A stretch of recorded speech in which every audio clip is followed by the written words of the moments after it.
இன்றைக்கி நம்ம திரைவிமர்சன நிகழ்ச்சியில் இயக்குனர் சுதா கோங்கரா இயக்கத்தில் வெளியே வந்திருக்கிற பராசக்தி படத்தை பற்றி பார்க்க போகிறோம்.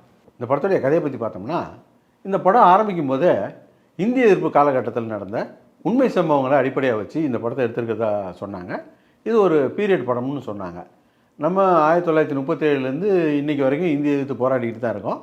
ஆனால் இந்த கதையில் 1937 ஆரம்பித்து 1964 65 வரைக்கும் எப்படி எடுத்திருப்பாங்க.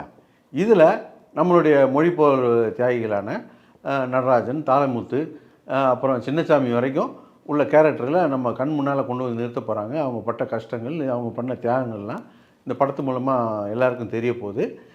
இந்த படம் நம்ம ஏன் இந்தியை இன்றைக்கி வரைக்கும் வலுவாக எதிர்த்துக்கிட்டு இருக்கோம் அப்படிங்கிறதுக்கு ஒரு சரியான ஒரு டாக்குமெண்ட்டாகவும் பதிலாகவும் இருக்க போகுது அப்படின்னு நினச்சி தான் இந்த படத்தை போய் பார்த்தோம். படத்தை போய் பார்த்தா இவங்கள்ட்டெல்லாம் போய் இம்பிட்டெலாம் எதிர்பார்த்தோமே, நமக்கு இதுவும் வேணும் இன்னும் வேணுன்ற அளவுக்கு ஆக்கிவிட்டாங்க.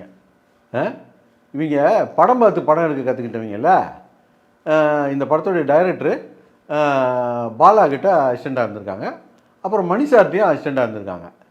இந்த கதை பாலா எடுக்கிற மாதிரி ஒரு ராவான ஒரு கதை. இதை மணி சார் மெத்தடில் மசாலாலாம் போட்டு ஒரு கலர்ஃபுல்லான படமாக எடுப்போம் அப்படின்ட்டு இந்த கதையை பண்ணியிருக்காங்க. என்னவா பண்ணியிருக்காங்க தெரியுமா?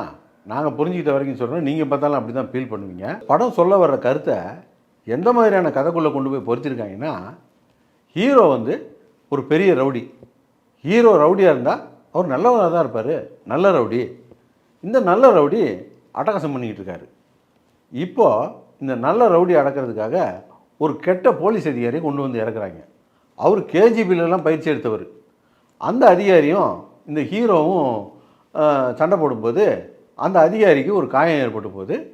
ஹீரோவுடைய ஃப்ரெண்டு ஒருத்தர் அந்த சண்டையில் இறந்து போகிறாரு. இதனால் மனசு உடைஞ்ச ஹீரோ இனிமேல் நம்ம ரவுடித்தனத்தை விட்டுட்டு பொழப்ப போய் பார்ப்போம் அப்படின்னு சொல்லிட்டு போயிடுறாரு. வீட்டில் போய் பிள்ளைக்குட்டிகளை வளர்ப்போன்ட்டு அவருக்கு ஒரு தம்பி இருக்கிறாரு. அந்த தம்பியை காலேஜில் சேர்த்து படிக்க வைக்கிறாரு. ஒரு கட்டத்தில் அந்த தம்பி அவரும் ஒரு பெரிய ரவுடி ஆகிடுறாரு. இப்போ ஹீரோ ஷாக் ஆகி போயிட்டு, டேய் தம்பி, இந்த தொழிலெலாம் ஆகாது நமக்கு, நீ படிக்கிற வேலையை பாருன்னு சொல்லிக்கிட்டு இருக்காரு.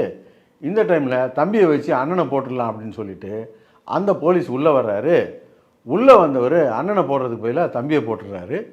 இப்போ பழையபடி விட்ட தொழிலை கையில் தூக்குறாரு ஹீரோ.